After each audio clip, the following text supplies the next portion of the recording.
안녕하세요, 김진질입니다. 안녕하세요, 이강산입니다. 이제 오늘 처음 보실 텐데 같은 사무실에서 한 5년? 6년? 6년이죠. 6년 정도 이제 같이 작가 생활을 했었고, 작년 12월까지만 하고 올해부터는 조금 이제 쉬는 기간, 그렇죠. 재정비 시간을 보내고 있는 작가인데, 이제 처음에 저랑 같은 사무실에 들어왔을 때 이제 제가 카메라를 알려줘서 이제 사제지간이, 지금은 잠깐 쉬고 있는데 한 6년 정도 이제 상업 작가를 했었던 이강산 작가입니다. 반갑습니다. 반갑죠. 네.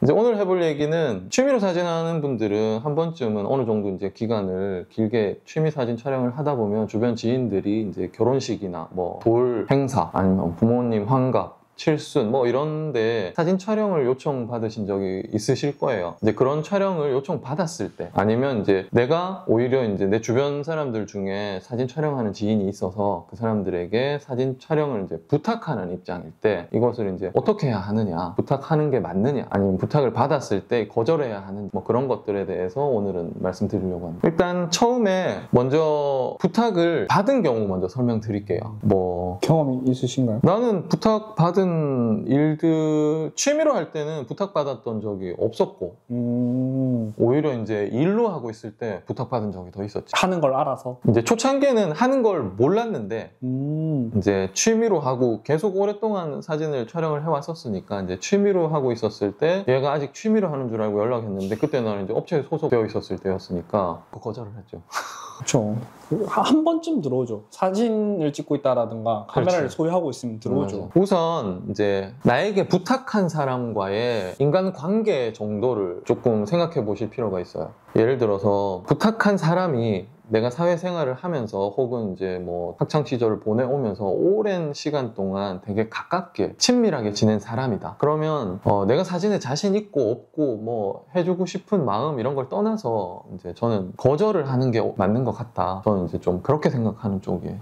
니는 어떤데? 저는 친한 관계이기 때문에 찍을 수 있는 게 있어서 뭐 부탁할 수 있다고 생각을 해요. 왜냐면 나에 대해서 되게 좋은 모습이나 예쁜 순간을 알기 때문에 그런 기대치에서 이제 부탁을 해오기 때문에 그런 관계라면은 오히려 더 나을 수 있다 생각을 하죠. 엄청 친한 사람이 요청을 했다, 부탁을 했다. 그러면 너는 어땠을 것 같은데? 솔직히 말하면 저는 안 하죠. 그렇지. 안 하죠. 안 합니다. 네, 뭐 결혼식은 안 하는데 그 전에 이제 필요한 촬영들은 해주겠다라고 대답은 해줄 수 있죠. 그게 결혼식이라는 게 매우 중요한 행사이기 때문에 그렇죠. 이게 가벼운 마음으로 하기가 좀 힘들어요. 그리고 그 결과물이 엄청 좋아야 본전이거든요. 그러니까 가까운 지인에게는 웬만하면 이제 거절하는 쪽인. 그리고 또 이제 그런 경우도 있겠죠. 엄청 친한 절친이 결혼을 한대. 근데 절친은 나에게 말도 안 꺼냈는데 내가 너 찍어줄게. 이런 거는 아예 생각도 하지 마. 하지 마세요. 진짜 하지 마세요. 그건 신랑 신부가 결정할 일이지. 맞아요. 그거는 뭐 앞서 얘기를 하셨지만 잘해줘도 본전치기 하기가 힘들기 때문에 뭐 단호하게 하지 말라고 얘기 드릴 수 있을 것 같아요. 내가 나서서 먼저 말 꺼내는 거는 진짜 말 그대로 그냥 주접입니다. 맞아요. 절대 나서지 않는 경우라. 근데 이제 뭐 절친까진 아니야. 내가 무슨 어떤 카메라 브랜드 동호회에 가입을 해서 이제 활동을 한 몇 년간 해왔어. 그리고 나름 좀 짬이 돼. 뭐 경력이 된다. 준 운영진 정도 수준이야. 그런 위치에 있을 때 보통 청탁이 들어옵니다. 그렇죠. 당신 사진 좀 잘 찍는데 한번 그렇죠. 해줄 수 있냐라는 게 꼭 들어옵니다. 그렇지만 하지 마세요. 하지 마세요. 하지 마세요. 진짜 하지 마세요. 근데 이제 동호회 사람들 정도의 친밀 관계다. 당연히 동호회에서 이 사람이 짱이야. 우리 동호회에서는 이 사람 많은 사람이 없어. 그럼 당연히 이 사람에게 부탁을 할 수가 있겠죠. 근데 그런 정도의 관계라면 본인 판단하에 이제 부탁을 받거나 거절하거나 이제 판단을 하셔야 하는데, 그 판단 기준이 자기 객관화라는 베이스에서 판단을 하셔야 돼요. 정확하게 본인이 어떤 수준인지, 아니면 이제 부탁하고 싶은 상대가 어떤 수준인지를 객관적으로 판단하셔야 됩니다. 이 카페에서 수준이 아니고 명확히 내 사진 수준이 어느 정도인지, 카페에서의 내 수준을 말씀드리는 게 아니에요. 내 카페가 전체 평균의 고점인지 저점인지는 알 수가 없어요. 너무 주관적인 판단이기 때문에. 모임 안에서는 더 이상 발전이 없습니다. 그리고 늘 있는 사람들이 늘 보는 사진들만 칭찬을 하기 때문에 별개의 분야에서는 어떻게 될지 몰라요. 내 수준을, 카페에서의 나의 수준이 전체 상업시장에서의 수준에 통용될 거라는 생각이 가장 위험한 생각입니다.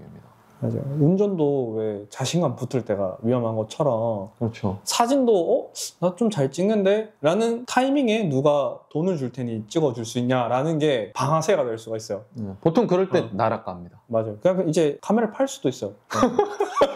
그리고 사진에 회의를 느끼고 자기는 카페에서 나는 신으로 떠봐 떨어지던 사람인데 막상 사진을 찍어서 신랑 신부에게 던져줬더니 막 신랑 신부 부모님이 전화 와가지고 이게 뭔 한 짓이냐 그렇게 막 사달이 나는 경우도 있고 자기 객관화를 이제 명확히 하셔야 되고 객관화를 도저히 누가 나에게 쓴소리 해주는 사람이 없어 주변에 사진 수준에 대해서 확인을 해야 돼. 그러면 이제 판단할 기준이 이제 몇 가지를 예를 들어 드릴 수 있는데 내가 촬영 경험이 얼마만큼 있느냐. 여기서 말하는 촬영 경험은 동호회 사람들 모아서 십시일반 n분의 1 돈 모아가지고 모델 섭외해서 이렇게 다닌 거를 촬영 경험이라고 말하지 않아요. 그렇죠. 그거는 촬영 경험이라고 얘기하지 않습니다. 그걸 가지고 자기가 촬영 경험을 했다라고 생각하면 안 되고 예를 들면 어떤 행사장 결혼식, 돌잔치, 환갑, 뭐 집안 행사 정도. 하다못해 생일 파티라도 그렇죠, 그렇죠. 어떠한 장소에서 내 사진이 이 장소에 어떠한 남겨야 되는 중요한 결과물이 되어야 되는 오롯이 그 책임이 나에게 맡겨진 촬영물 그런 것들이 촬영 경험이라고 할 수 있어요. 모델 촬영 같은 경우도 내가 모델과 1대1 촬영한 걸 촬영 경험이라고 그래도 칠 수가 있어요. 왜냐면 이 모델이 이날 시간과 공을 들인 본인을 치장하고 촬영을 하기 위해서 준비해온 모든 소품들 이런 것들에 대한 결과물을 오롯이 나만 책임을 져야 되기 때문에 근데 나 말고 한 6명 더 있어 같이 촬영을 나간 사람이 그러면 내 사진이 망했어도 다른 사람들 중에서 마음에 드는 사진이 있으면 그 촬영은 실패한 게 아니겠죠. 그거는 촬영 경험이 아니고 그냥 카메라 써보고 온 거예요. 뭐 이렇게 많은 사례를 얘기해 주셨는데 정리를 하자면 내가 주도하에 책임질 수 있는 촬영을 한번 그렇죠. 해봤느냐가 중요하게 될 것 같아요. 최소 5번 이상은 있어야 될 것 같아요.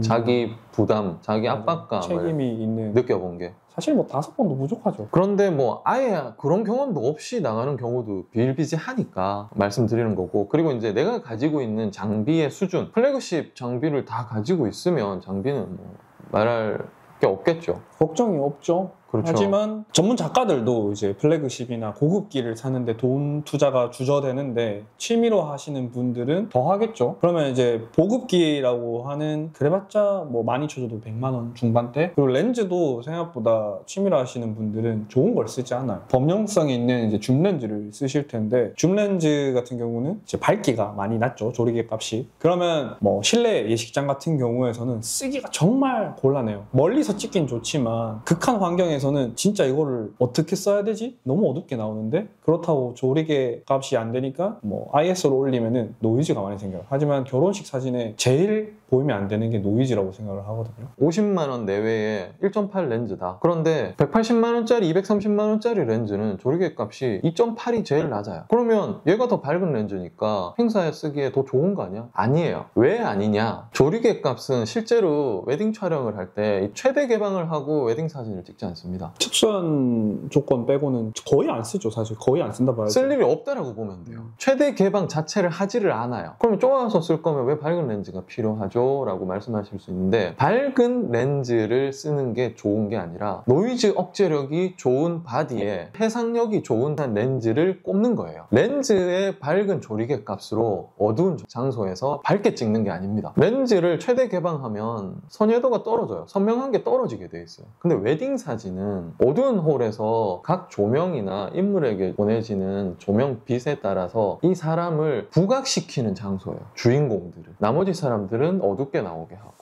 그러면 주인공들이 부각돼야 되는데 그게 최대 개방을 해서 주인공들이 경계선이 좀 뿌예 그러면 그거를 어떻게 쓰냐 이건 거죠. 웹에서는 써도 돼요. 인쇄를 하면 그게 명확히 티가 납니다. 그냥 휴대폰으로 보시거나 컴퓨터 모니터로 보시는 거랑 거기서는 티가 안 나요. 근데 대부분 인쇄를 하기 위해서 앨범을 제작하기 위해서 그런 설정값이 필요한 거고 그리고 저렴한 렌즈를 최대 개방으로 했을 때와 비싼 라인 최위의 상위 라인의 렌즈를 최대 개방했을 때 이제 조명 같은 걸 비췄을 때 사람 주변부에 색의 띠가 생깁니다. 저 색수차라고 하죠. 색수차라고 하면 보통 이제 뭐 제일 많이 만지시는 편집하실 때 마젠타, 그러니까 보랏빛, 파란빛, 자줏빛 이 세 가지 색이 사람 이 테두리 라인으로 무슨 보호막처럼 ATP처럼 이렇게 생겨 있어요.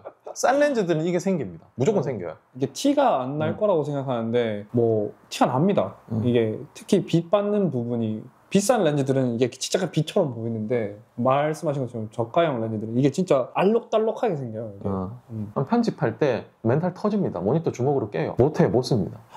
그래서 자기 장비 수준이 어느 정도인지 파악하셔야 되고 제일 베이직한 24mm에서 70mm 렌즈는 제일 고가형 렌즈를 렌트를 하시는 한이 있더라도 일단 무조건 그 렌즈는 기본으로 무조건 있으셔야 돼요. 그러면 이제 장비가 만약에 본인이 됐다고 했을 때에 고려를 해야 될 게 그 카메라 렌즈를 조작을 얼마나 잘 하느냐 잘 다룰 수 있느냐가 또 관건이 될 건데 제가 알기로는 취미로 하시는 분들은 사진을 조금 편하다라고 하면은 말에 어폐가 있지만 좀 간편하게 찍기를 선호하시잖아요. 그러면은 대부분 P나 A 모드를 선호하시죠. 조리개나 노출 모드. 야외는 상관없습니다. 야외는 어차피 일정량으로 햇빛이 떨어지기 때문에 막 그렇게까지 신경이 안 쓰이지만 대부분은 실내에서 결혼을 하시잖아요. 그러면 실내에서 결혼을 할 때는 핀 조명이라고 조명 몇 가지만 어두운 홀에서 사람을 비춰요. 근데 거기서 P나 A 같은 이제 간편한 모드를 사용하시면은 본인이 원하지 않아도 사람이 날아갈 수도 있어요. 날아간다는 말은 온몸이 하얗게 나오는 거죠. 맞아요. 신부 드레스가 하얗죠. 하얀데 이제 핀 조명도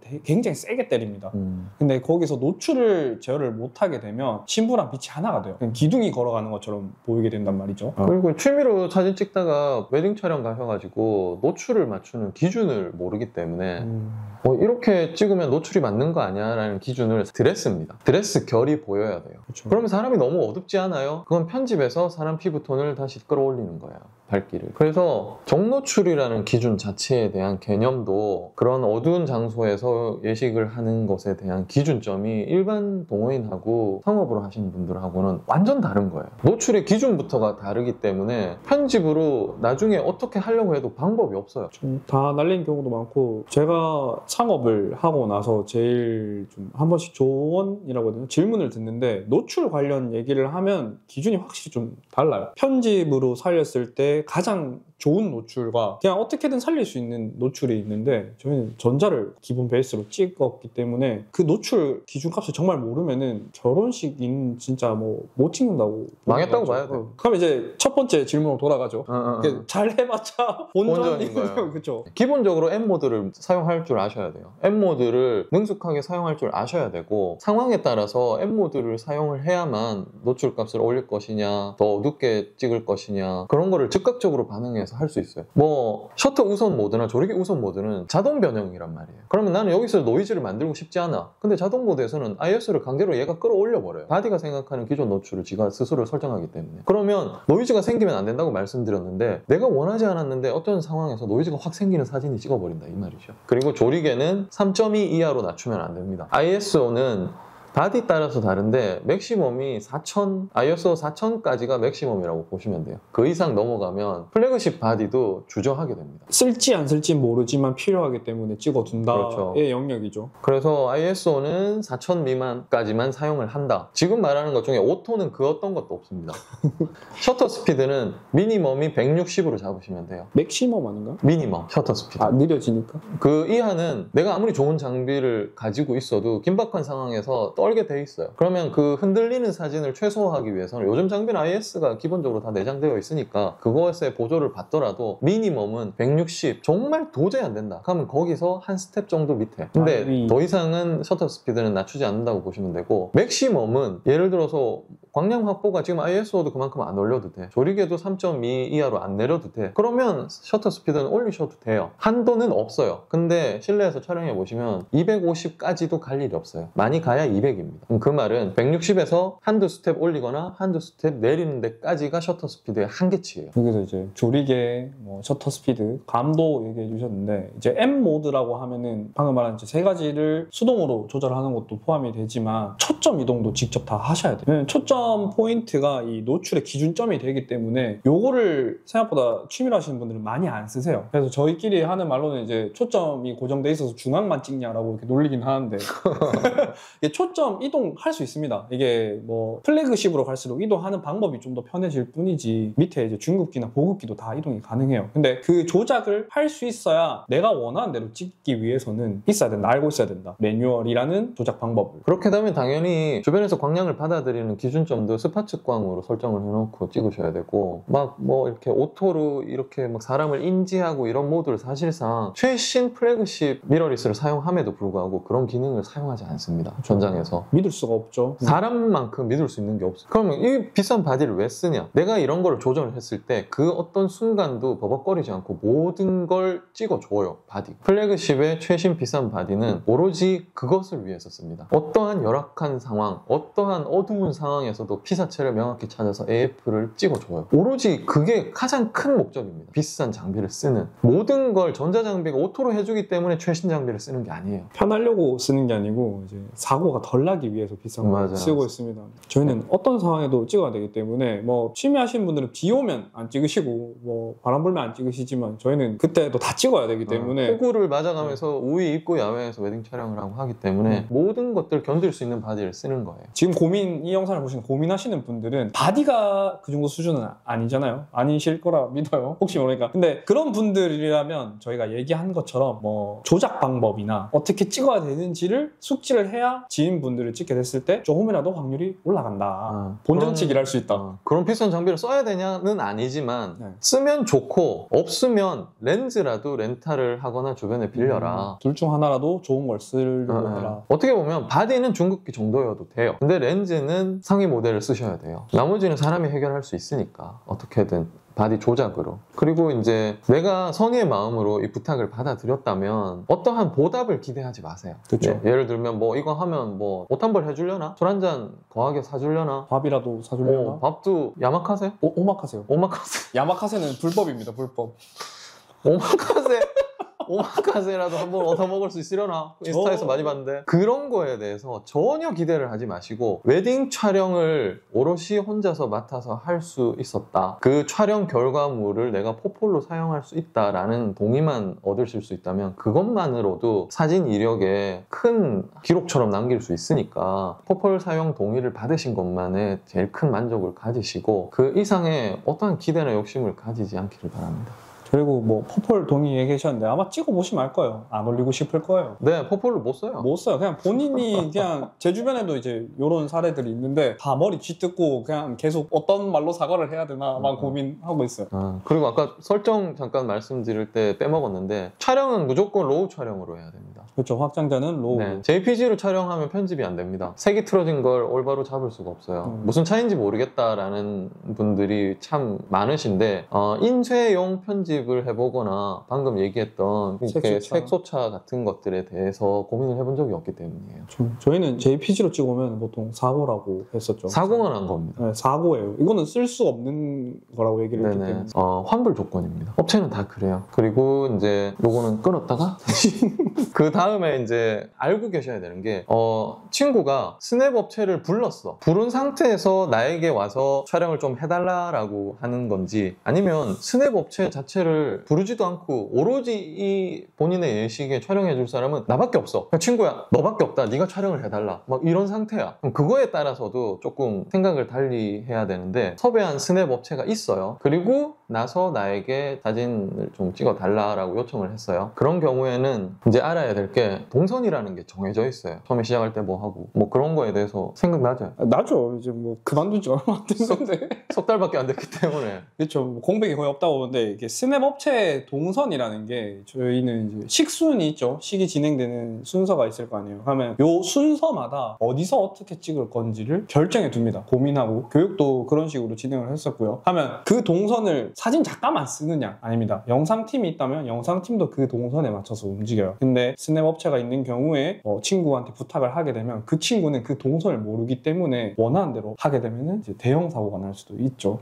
그 대형 사고라는 게 예를 들어서 식순에 중요한 사진들이 있어요. 그 식을 진행한다라는 명확한 사진이 필요해요. 그 식순에서 있다. 그 식순에 내가 어디에서 어떠한 행동을 하고 있다라는 그런 명확한 근거 사진이 있는데 그 식순에 업체들이 맞춰서 동선을 이동하면서 상황을 가장 명확하게 찍을 수 있는 장소로 이동해서 식순이 진행되기를 기다려요. 그런데 그냥 동호인이 그 식순에 대해서 이해를 못하고 기다리고 있는 사람 사이를 가로막는 상황이 벌어질 수도 있죠. 그쵸. 생기죠. 종종 생기죠. 한 1년에 뭐 자주는 아니지만 아니면 한 두세 번 정도는 생기는 것 같아요. 근데 이분들한테 저희는 뭐라 할 수밖에 없어요. 저희는 돈을 받고 나가는 입장이었고 그분은 좋은 마음에 뭐 페이를 받는지는 모르겠지만 금액도 차이가 나고 그래서 저희는 클레임이 걸릴 수 있는 사고이기 때문에 뭐라 말씀드리는데 뭐 정리를 하자면 동선을 모르면은 찍어주기가 정말 곤란해질 거예요. 그리고 어디까지 나서도 되는지도 잘 모르고 그 다음에 고려해야 될 게 스냅 업체들은 뭐 요즘은 1인 촬영 업체들이 되게 많지만 둘이서 찍는 경우도 있고요. 영상팀도 둘이고 그럼 총 인원이 4명 정도가 되겠죠. 그러면 그 4명의 모든 동선을 파악하면서 찍으셔야 돼요. 내가 식순을 보는 게 아니고 이 식순에 신랑 신부가 섭외한 작가나 감독들이 어디에 있는지를 계속 이렇게 살펴야 돼요.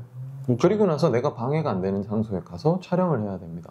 내가 그나마 안 걸리는 곳이라고 표현하는 게 맞겠네요. 제가 안 보이고 찍을 수 있는 곳을 찾아야 되는데 그게 처음 하시는 분들은 정말 어려워요. 그리고 그게 되게 한정적이기 때문에 내가 이동할 수 있는 예식장이 엄청 넓은 것 같지만은 촬영 작가들이나 촬영 감독분들은 그 넓은 장소를 종횡무진 뛰어다니면서 구석구석 다니면서 찍어요. 그러면 내가 도대체 어디 가서 찍어야 되냐라고 하실 수 있는데 밟지 않은 곳은 크게 중요하지 않습니다. 기본적으로 줄에석이 있는 신랑 신부가 항상 서 있는 T존에서 줄의 단상이라고 하는 앞쪽 조명이 항상 비춰져 있는 쪽 양가 부모님들이 앉아있고 신랑 신부가 계속 서 있는 그 존은 항상 빛이 비춰지고 있죠. 거기는 무슨 상황에서는 절대 올라가면 안 되는 곳이에요.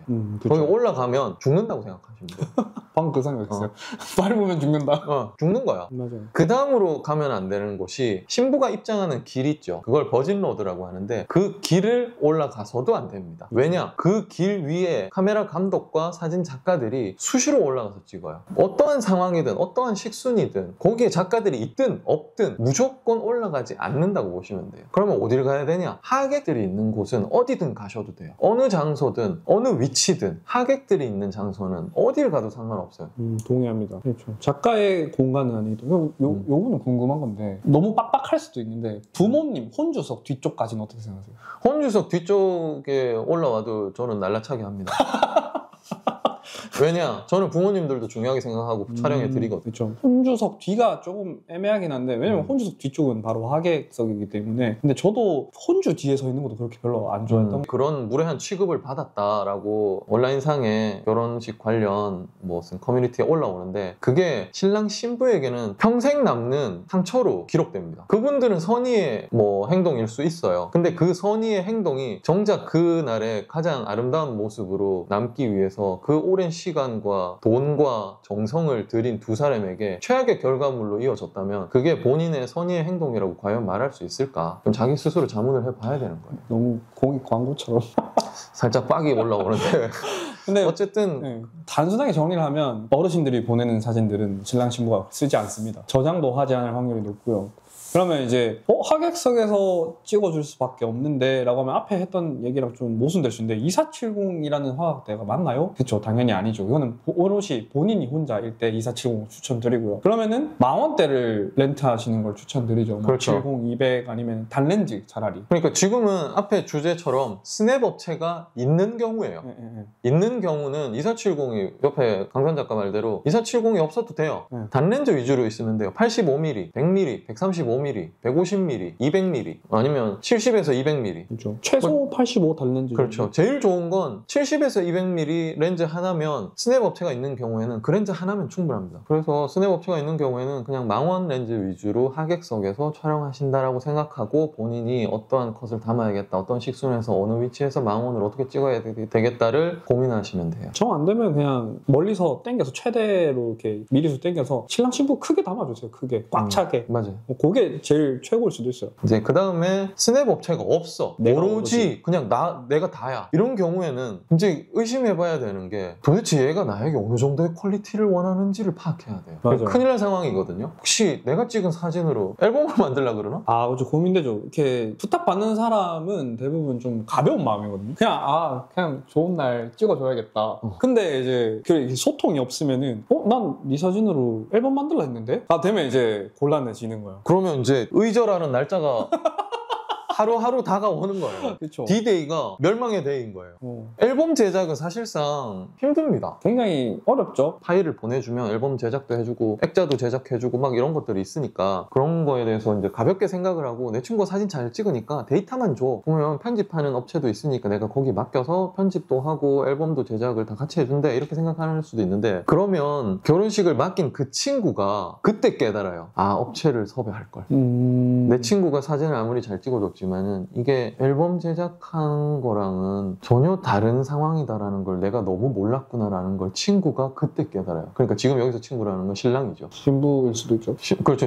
그렇죠. 신랑 신부죠. 보통 취미 하시는 분들이 아까 언급했지만 로우로 찍어야 된다고 얘기를 드렸잖아요. 근데 로우로 촬영하시는 분들이 잘 없으세요. 왜냐면 로우가 뭐 용량도 크고 보정하는데 힘이 든다고 생각하시는 분들이 꽤 있기 때문에 근데 앨범 제작을 하려면 로우로 찍어서 어느 정도 색 보정을 한 사진으로 만들어야 돼요. 계속 앞에 얘기했던 것들이 중첩돼서 나오게 될 건데 카메라 조작이 미숙해서 뭐 조리개를 최대로 멀어서 심도가 너무 옅은 사진들 그런 것들로 찍어오면 앨범으로 만들 수가 없어요. 앞에 얘기했듯이 사진을 휴대폰으로 보면 괜찮지만 앨범들은 뭐 작아도 A4 사이즈 정도 되죠. A2나 그 정도 사이즈만 돼도 사진이 엉망이면은 정말 많이 실망해요. 그래서 손절할 날짜가 다가오는데 진짜 손절하게 될 수도 있어요. 종이에 잉크로 인쇄를 하면 디지털 화면으로 보는 것과 색이 다르게 나옵니다. 맞아요. 그래서 휴대폰으로 보는 색과 종이에 인쇄를 잉크로 인쇄하는 것에 나오는 색감이 달라요. 차이가 있습니다. 그래서 앨범 제작하는 것 자체는 사실상 이제 무리라는 걸 신랑 신부에게 주지시켜 주셔야 돼요. 그리고 부탁하시는 분도 거기까지 욕심을 안 내셔야 돼요.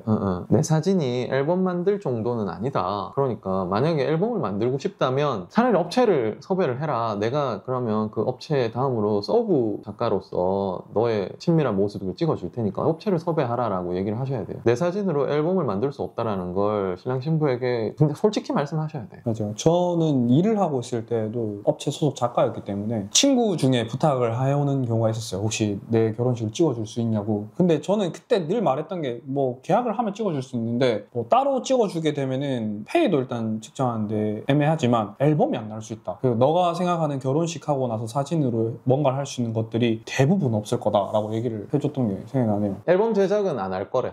신랑 신부가 앨범 제작까지는 아니라서 그냥 이제 가벼운 현장 스케치 같은 위주로 이제 촬영을 해달라고 했을 경우에 현장 스케치라는 게 뭐 앞서 잠깐 언급했던 뭐 가족 위주, 친구 위주, 우리 동창들 위주의 내 가까운 지인들이 누군지를 아는 사람이 그 지인들을 찾아다니면서 그런 이브 파티의 모습처럼 그 사람들의 모습을 간직하고 싶은 경우가 있을 수도 있겠죠. 그렇게 이제 가벼운 스케치처럼 촬영을 해달라고 했을 때는 이제 뭘 준비하셔야 되냐면 예식을 좀 많이 봐야 돼요. 그렇죠. 예식을 찍어보진 않아도 어떻게 진행되는지는 숙지하고 계셔야 됩니다. 주말마다 예식장 가면 하루에 8건씩 예식이 있어요. 각 홀마다 뭐 꽉꽉 차 있기 때문에 거기 가서 예식 시작하기 전부터 예식이 끝날 때까지 예식이 어떤 식으로 진행되는지 식순을 외우는 게 아니라 그냥 예식을 보세요. 그렇죠. 축의금 안 내도 볼 수는 있어. 보는 건 아무 상관없어요. 예식장에 들어가는 거는 주차요금만 내면 돼요. 그러면 예식장에 가서 그냥 내가 구경하고 싶은 홀, 내 친구가 어느 예식장에 무슨 홀에서 한다. 그러면 한 달 전부터 주말마다 가서 친구가 하는 예식 홀에서 예식을 어떻게 하는지 그냥 구경하세요. 그렇죠.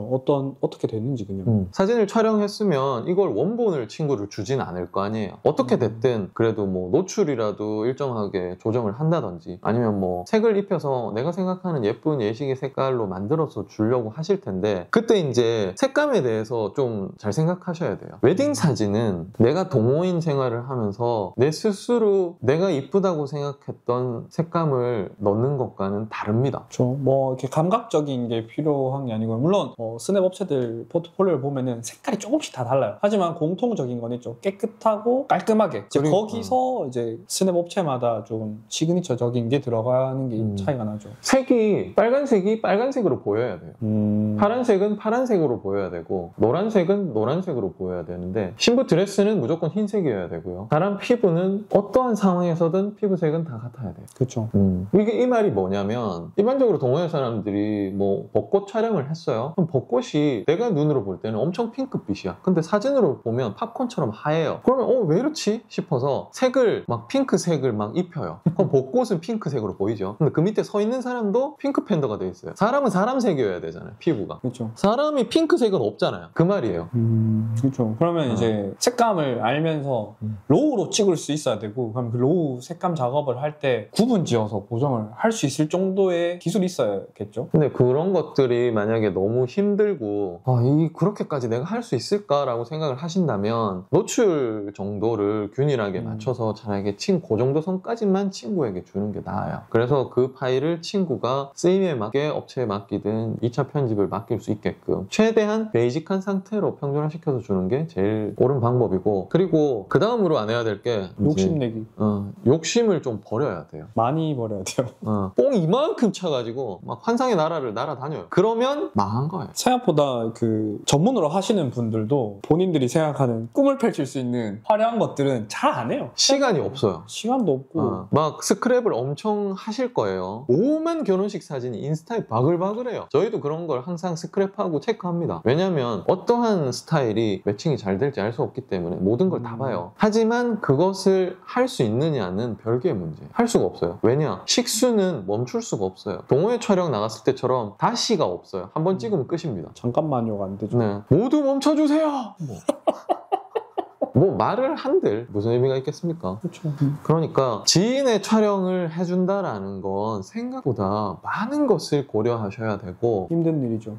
그리고 한 번쯤의 경험으로 해도 되는 정도의 관계이냐 아니면 하면 나락을 갈 것이냐, 손절을 내가 하든지 당하든지입니다. 둘이 싸우든지. 결국 다 정리를 하면 안 하시는 걸 추천드립니다. 그냥. 하지 마세요, 웬만하면. 아무 일도 안 생길 수 있어요. 신랑 신부가 그냥 둘이서 싸우고 나에게까지 말을 안 하는 거예요. 그렇죠. 그리고 저랑도 말을 안 하겠죠. 이제. 나하고도 연락이 뜸해지겠죠.